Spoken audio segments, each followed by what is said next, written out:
अब आते हैं हमने गैस की सॉल्बिलिटी देखी, ठीक है। तो जो गैस की सॉल्बिलिटी थी उसको एक्सप्लेन करने वाला सबसे पहला जो साइंटिस्ट था वो था हेनरी, ठीक है। हेनरी ने एक लॉ दिया था, उसको हम बोलते हैं Henry law.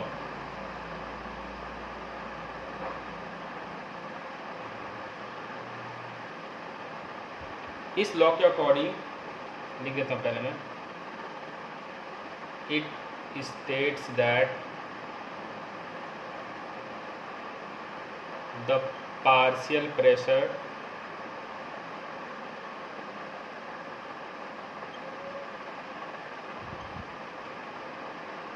of the gas in vapor phase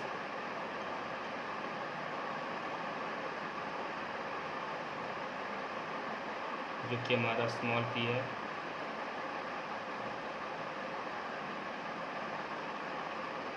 is directly proportional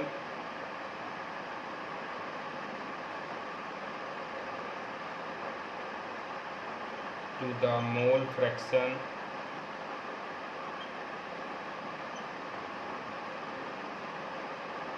of the gas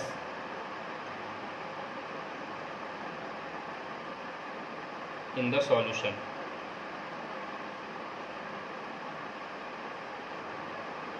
ठीक है। तो हेनरी लॉ ने बताया था, सबसे पहले हम बात कर लेते हैं जरा पार्शियल प्रेशर। इसमें जो जो जो टर्म इस्तेमाल हुए हैं उन टर्म्स को पहले हम क्लियर कर लेते हैं। पार्शियल प्रेशर क्या है, वेपर प्रेशर क्या है।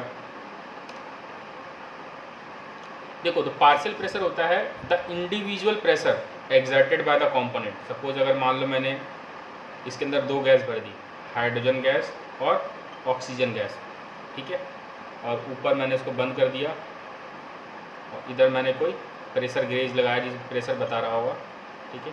अब हाइड्रोजन का कुछ इंडिविजुअल प्रेशर होगा, जैसे मान लेते हैं हाइड्रोजन का इंडिविजुअल प्रेशर है 2 atm और ऑक्सीजन का है 4 atm। तो जब मैं दोनों को ऐड करूंगा तो कितना हो जाएगा 6 atm। तो 6 atm पूरे सॉल्यूशन का होगा, ठीक है। लेकिन जो इंडिविजुअल प्रेशर कितना हाइड्रोजन का 2 atm। तो ये पार्शियल प्रेशर है। पार्शियल प्रेशर का मतलब होता है the individual pressure of the component present in a mixture is known as partial pressure, ठीक है। तो ये कहता है, इसके अकॉर्डिंग, हेनरी लॉ के अकॉर्डिंग ये कहता है कि सपोज मैंने क्या किया,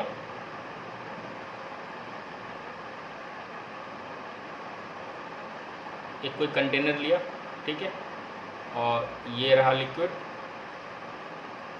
चूँकि हम यहाँ पर एक्सप्लेनेशन देख रहे हैं solubility of a gas in a liquid, ठीक है।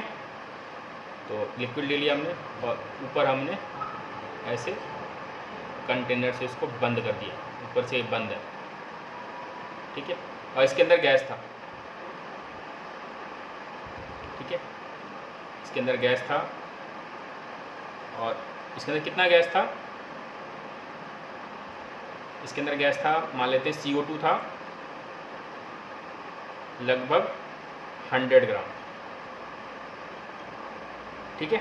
तो इसमें हो क्या रहा होगा, CO2 के पार्टिकल्स ऊपर अंदर नीचे सब होंगे, बाहर इधर उधर ऐसे ऐसे कोलाइडेशन हो रहा होगा, ठीक है।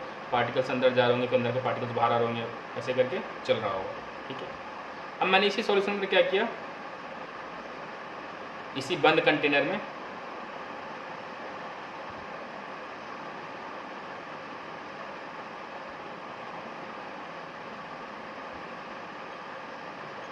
CO2 का अमाउंट कितना कर दिया हमने,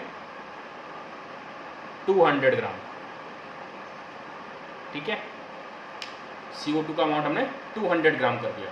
अब देखो अमाउंट बढ़ा, जब अमाउंट बढ़ेगा तो गैस के पार्टिकल्स, अगर मान लो ऊपर की तरफ पहले पार्टिकल्स 10 पार्टिकल्स थे, और जब अमाउंट बढ़ेगा तो हो सकता है ऊपर जो पार्टिकल्स होंगे अब 10 की जगह कितने होंगे, घूम रहे होंगे 15 पार्टिकल्स, ठीक है।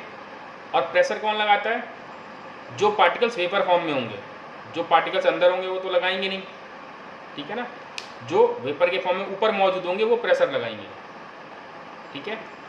तो यहाँ पर यही कहता है, देखो अब अमाउंट के ऊपर डिपेंड करता है मोल फ्रैक्शन, क्योंकि अमाउंट के ऊपर डिपेंड करता है number of moles. Number of moles equal to क्या होता है, given mass upon molar mass. तो अगर गिवन मास ज़्यादा है, गिवन मास 100 है, मोलर मास डिवाइड करूँगा कि मोलर मास तो दोनों का CO2 ही है, तो अगर CO2 का मास होता है 44, इसको अगर मैं डिवाइड करता हूँ तो नंबर ऑफ मोल्स कुछ आएगा। इसको जब मैं डिवाइड करूँगा तो इसके रेस्पेक्ट में ये ज़्यादा ही आएगा, और जब नंबर ऑफ मोल्स ज़्यादा आएगा तो मोल फ्रैक्शन ऑलरेडी ज़्यादा ही आना है। तो जब मैंने मोल फ्रैक्शन बढ़ाया तो मैंने देखा कि उस नंबर ऑफ पार्टिकल्स बढ़ गया, नंबर ऑफ पार्टिकल्स बढ़ गया तो प्रेशर तो बढ़ना ही है। ठीक है, तो वही कहता है, it states that the partial pressure of the gas, किसका प्रेशर, गैस का पार्शियल प्रेशर, वो भी किस फॉर्म में, वेपर फेज में, ठीक है ना, वेपर फॉर्म में होना चाहिए, is directly proportional to the mole fraction of the gas in the solution. अगर कहने का मतलब अगर मैं मोल फ्रैक्शन बढ़ाता हूँ गैस का, ठीक है, तो वो प्रेशर ज़्यादा लगाएगा। ठीक है, उसने यही बोला था कि पार्शियल प्रेशर जो है वो डायरेक्टली प्रोपोर्शनल है मोल फ्रैक्शन में। ठीक है, और जब ये प्रोपोर्शनलिटी का कांस्टेंट हटता है तो यहाँ पर आता है हेनरी कांस्टेंट। ठीक है, यहाँ पर P जो है वो पार्शियल प्रेशर है ऑफ गैस, KH जो है वो हेनरीज कांस्टेंट है, और ये जो है वो मोल फ्रैक्शन है गैस का, मोल फ्रैक्शन ऑफ गैस। ठीक है,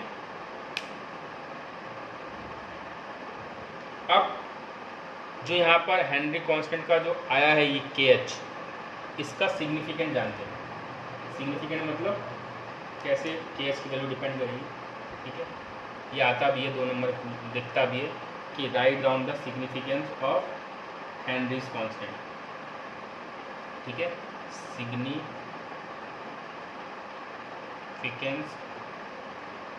या इसी को बोलते हैं कैरेक्टरिस्टिक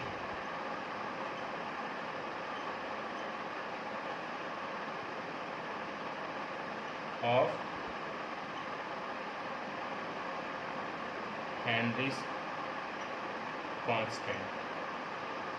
ठीक है, तो पहला देखो हमने अभी पढ़ा कि गैस का लिक्विड में सॉल्युबिलिटी किस किस पे डिपेंड करता है, टेम्परेचर और प्रेशर पे। ठीक है, तो अब जरा उसी की बात कर लेते हैं। सबसे पहले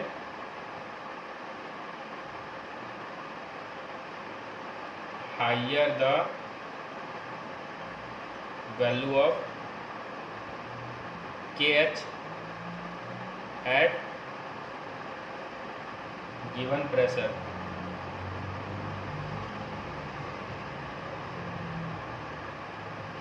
lower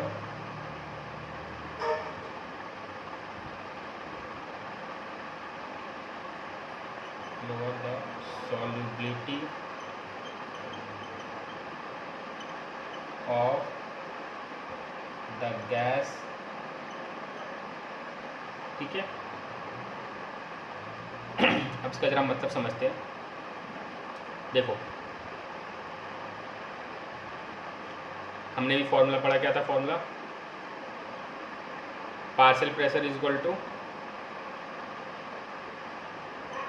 KH इंटू एक्स। ठीक है, तो अगर KH की वैल्यू, एक second,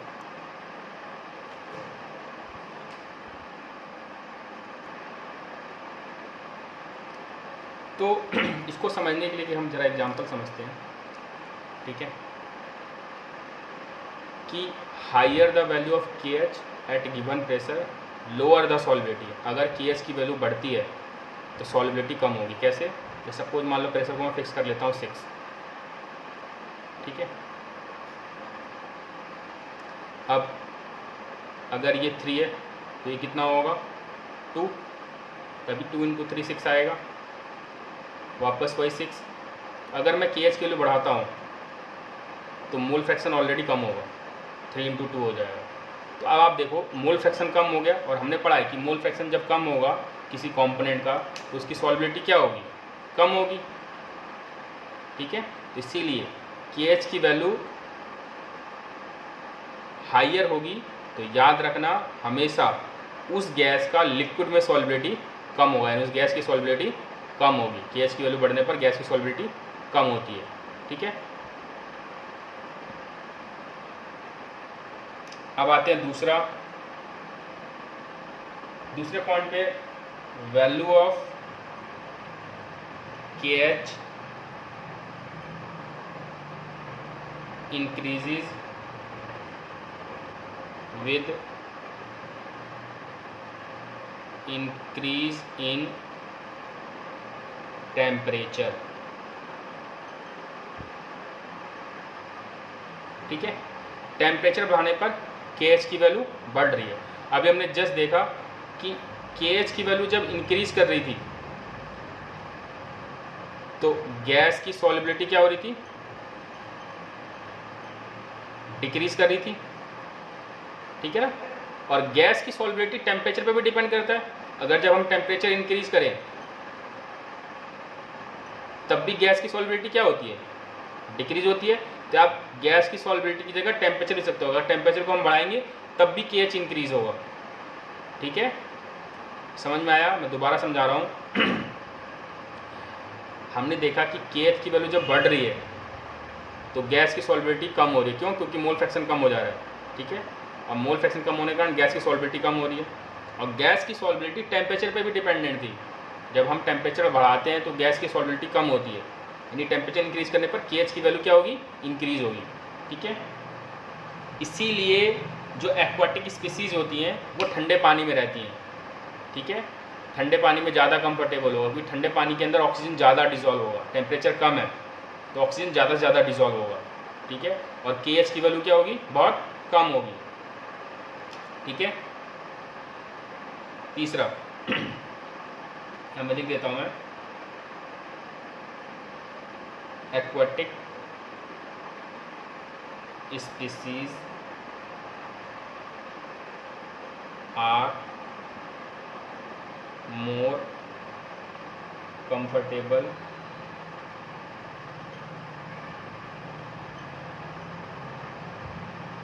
in 10 degrees Celsius water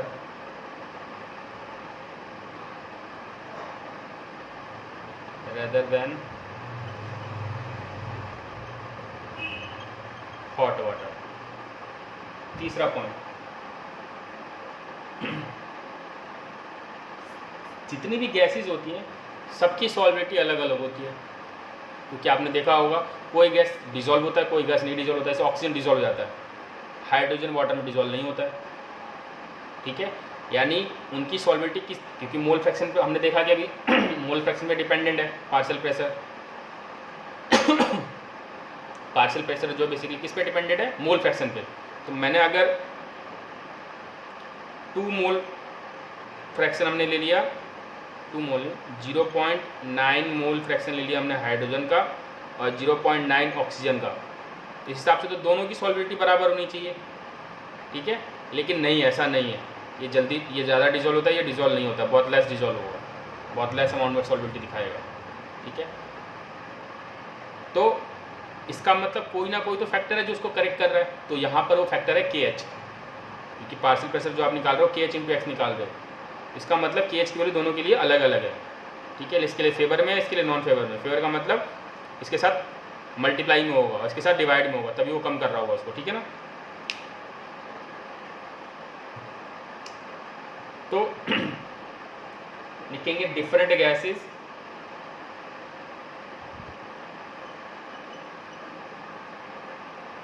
have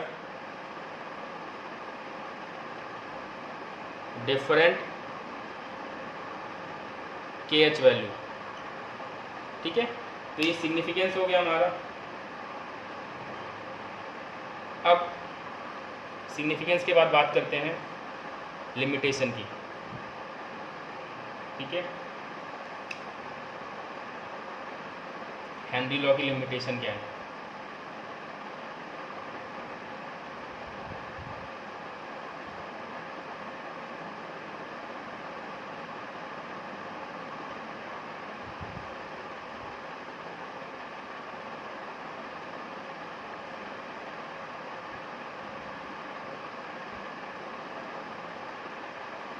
ठीक है। पहला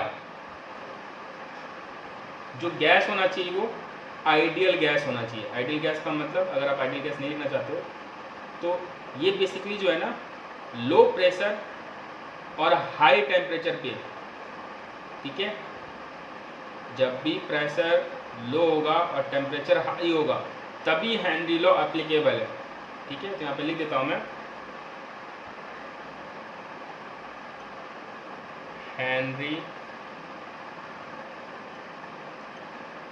Henry's law applicable first, the gas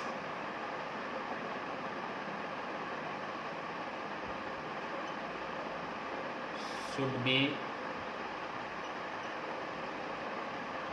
ideal gas, ठीक है, या the gas behave like an ideal gas, the gas should be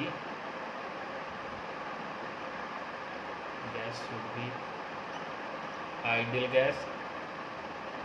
ideal gas जो PV इक्वल टू एनआरटी को follow करे, जो इक्वेशन, ठीक है। आप प्रेशर टेम्परेचर फैक्टर नहीं लिखना चाहते, सीधा ही लिख सकते हो। दूसरा, जो गैस आप डाल रहे हो वो गैस रिएक्शन में पार्टिसिपेट नहीं करना चाहिए। ऐसा नहीं कि उसने उस लिक्विड के साथ रिएक्ट करके कंपाउंड ही फॉर्म कर दिया, ठीक है। तो द गैस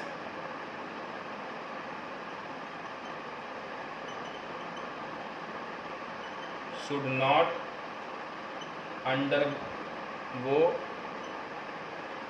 कंपाउंड फॉर्मेशन, क्योंकि अगर उसने कंपाउंड फॉर्म कर दिया तब तो आप उसका पार्शियल प्रेशर निकाल ही नहीं पाओगे, हेनरी लॉ वहाँ पर काम ही नहीं करेगा, ठीक है। और ऐसा भी नहीं होना चाहिए कि जो आप गैस पार्टिकल डाल रहे हो वो डिसोसिएट या एसोसिएट हो जाए।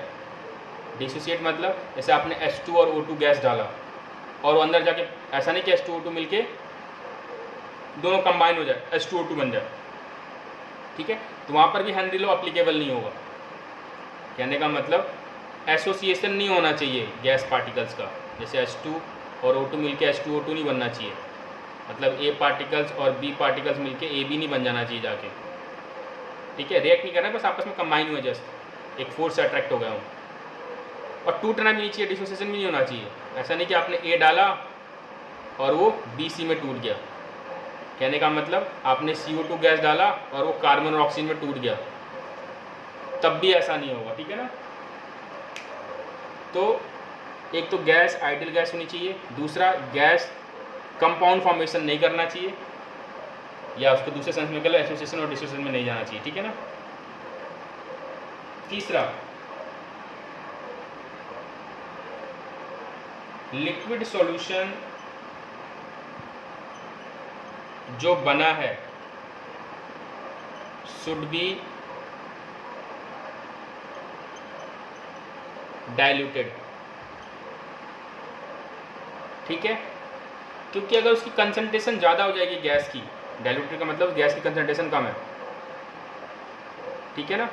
अगर उस गैस की कंसंट्रेशन ज़्यादा हो गई तब भी वहाँ पर भी हेनरी लॉ फॉलो नहीं करेगा, ठीक है। तो आप बेसिकली ये दो याद कर सकते हो, कोई दिक्कत नहीं है, ठीक है। अब आते हैं हम एप्लीकेशन, हेनरी लॉ के क्या क्या एप्लीकेशन है, ठीक है। पहला एप्लीकेशन ये है कि जो कोको कोला की बॉटल होती है वो हाई प्रेशर पे सील की जाती है, क्योंकि प्रेशर बढ़ाने पर क्या होगा, CO2 ज़्यादा से ज़्यादा डिजॉल्व होगा, ठीक है ना। एप्लीकेशन ऑफ हेनरीज लॉ, ठीक है। हमने हेनरी लॉ के अकॉर्डिंग देखा क्या कि पार्शियल प्रेशर जो है किस पे डिपेंड कर रहा है, मोल फ्रैक्शन पे, ठीक है। तो अगर मैं चाहता हूँ कि जो पेप्सी मैंने ली उसके अंदर ज़्यादा CO2 हो, तो मैं उस CO2 को बढ़ाने के लिए मैं किसको बढ़ाऊंगा, पार्शियल प्रेशर को, इसलिए वो प्रेशर को बढ़ाते हैं। इस प्रेशर को बढ़ाने के कारण क्या होता है, CO2 ज़्यादा ज़्यादा जाता है सोल्यूशन के अंदर, ठीक है ना। तो पार्शियल प्रेशर जो होगा वो डायरेक्टली प्रोपोर्शनल है मोल फ्रैक्शन के। तो पहला इसका एप्लीकेशन हो गया to increase the solubility of CO2 in soft drinks. ठीक है, सॉफ्ट ड्रिंक के अंदर सॉल्बिलिटी अगर CO2 की बढ़ाने तो हम कैसे बढ़ाएंगे?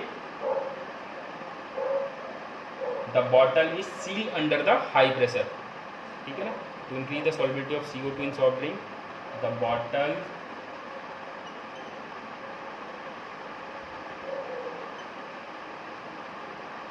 is sealed under high pressure। दूसरा, ठीक है, अब दूसरे की अगर हम बात करते हैं, बहुत ही इंपॉर्टेंट, एक तरह से एग्जाम्पल समझ सकते हो, जो स्कूबा डाइवर्स होते हैं वो अपनी जो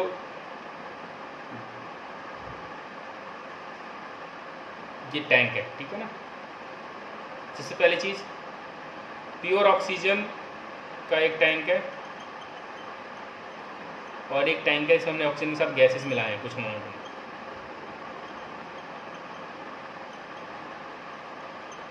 ठीक है, इन दोनों में से डेंजरस पता कौन सा होगा? ये प्योर ऑक्सीजन। कभी भी हम प्योर ऑक्सीजन नहीं लेते हैं, ध्यान रखना। ठीक है, अगर आपने बिल्कुल प्योर ऑक्सीजन ले लिया तो आपके ऑर्गन फेलियर हो सकते हैं। क्यों? क्योंकि जब आप ऑक्सीजन लोगे तो आपकी बॉडी के अंदर ऑक्सीजन गया, ठीक है, लंग्स के अंदर गया, और लंग्स से जब वो ब्लड में जाएगा तो हमें एक पर्टिकुलर कंसंट्रेशन में ऑक्सीजन चाहिए होता है। जब वो एक्सेस होता है ना तो वो कुछ और ही रिएक्शन दिखाने लग जाएगा। ठीक है ना, बॉडी के अंदर एक अलग ही चेंजेस आने लग जाएंगे, आपको पता नहीं चलेगा। ठीक है, बॉडी के अंदर कुछ ना कुछ प्रॉब्लम क्रिएट होना चालू हो जाएगा। तो इसलिए हम कभी प्योर ऑक्सीजन लेते हैं, एक पर्टिकुलर कंसंट्रेशन होनी चाहिए ऑक्सीजन की। ठीक है, वो ऑक्सीजन की कंसंट्रेशन एयर में बराबर मेंटेन रहता है। ठीक है, तो जब स्कूबा डाइवर्स हैं, स्कूबा डाइवर्स जब डाइविंग के लिए जाते हैं तो आपने देखा हो एक टैंक अपने ऊपर लेते हैं और उसी से वो सांस लेते हैं। ठीक है, तो क्या उस टैंक के अंदर मैं ये वाली एयर भर सकता हूँ जो नॉर्मल एयर है हमारी, जो हमारा एनवायरनमेंट में एयर मौजूद है, क्या उस एयर को मैं उस टैंकी के अंदर भर सकता हूँ? नहीं। क्यों? क्योंकि मान लो अगर मैं उस टैंक के अंदर मैंने उसको भर लिया और लेके मैं चला गया। ठीक है, ये रहा हमारा समुद्र। देखो जैसे जैसे पर्सन नीचे की तरफ जाता है, ठीक है, यहाँ पर प्रेशर कम होगा इस लेवल पे और नीचे जाएगा और प्रेशर बढ़ेगा, नीचे जैसे जाएगा प्रेशर बढ़ता रहता है। ठीक है, तो जैसे ही वो गैस एयर जो उसने लिया हुआ है, जैसे ही वो एक पर्टिकुलर लेवल तक पहुँचेगा उस पर बहुत ज़्यादा प्रेशर लग रहा होगा उसके ऊपर। ठीक है, उस प्रेशर से क्या होगा, हमारे ब्लड के अंदर ऑक्सीजन के साथ साथ, क्योंकि देखो बेसिकली ऑक्सीजन जो डिजॉल्व होता है हमारे ब्लड के अंदर, तभी वो आगे कैरी होता है एक पर्टिकुलर प्रेशर पे। ठीक है, अगर प्रेशर बढ़ गया तो उस ऑक्सीजन के साथ साथ जो भी गैसेस आपने टंकी के अंदर डाली थी, ठीक है, नाइट्रोजन बेसिकली ज़्यादा अमाउंट में रहता है, नाइट्रोजन फिलअप है, वो भी डिजॉल्व हो जाएगा ब्लड के अंदर। ठीक है, डिजॉल्व होकर वो ब्लड के अंदर सर्कुलेशन में चल रहा होगा। ठीक है, अब होगा क्या कि बंदा अपना जो भी था ऑब्जर्वेशन के लिए गया था, उसने ऑब्जर्वेशन किया और ऑब्जर्वेशन करने के बाद ऊपर आया। जैसे ही वो ऑब्जर्वेशन के लिए ऊपर आएगा, अब प्रेशर कम हो गया। ठीक है, तो जो नाइट्रोजन ज़बरदस्ती डिजॉल्व की हुई थी अब वो बाहर निकलने की कोशिश करेंगे, तो क्या होंगे, वेन्स के अंदर बबलिंग हो जाएगी, बबल्स बन जाएंगे, फूल जाएंगे, स्वेलिंग हो जाएगी वहाँ पर, और वो बंदा हार्ट अटैक से मर सकता है। ठीक है, तो इसीलिए हम क्या करते हैं, उसके अंदर, उस टैंक के अंदर हीलियम गैस डालते हैं। क्योंकि हीलियम गैस क्या करता है, उसके पार्टिकल साइज बहुत छोटे होते हैं। जब वो बंदा ऊपर आएगा तो जैसे ही नाइट्रोजन इकट्ठा हो रहा होगा, हीलियम बहुत प्रेशर से उसको इकट्ठा नहीं होने देगा, बहुत तेज़ी से प्रेशर से वो आगे की तरफ उसको निकाल देगा। ठीक है, एक्सचेंज कर देगा, एल्यूवली के थ्रू मुंह से बाहर निकल जाएगा, उसको वेन्स में एक जगह टिकने नहीं देगा। ठीक है, इसीलिए स्कूबा डाइवर्स जो गैस लेके जाते हैं उसके अंदर कुछ अमाउंट में हीलियम मिक्स रहता है। ठीक है,